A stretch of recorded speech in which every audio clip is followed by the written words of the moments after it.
Hi friends, hello everyone, welcome to my YouTube channel cooking queen Janvi. આપણે સૂકી ચટણી try કરવી હોય એ ભેળ માટે, તો ચાલો આપણે રેસીપી શરૂ કરીએ.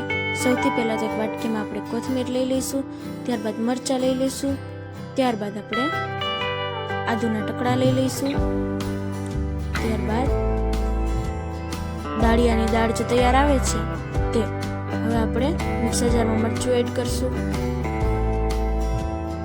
ત્યારબાદ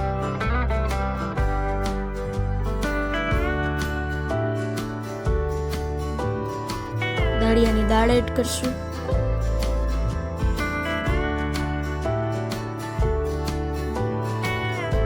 ત્યારબાદ કોથમીર એડ કરશું, આદુ એડ કરશું, સ્વાદ અનુસાર મીઠું એડ કરશું.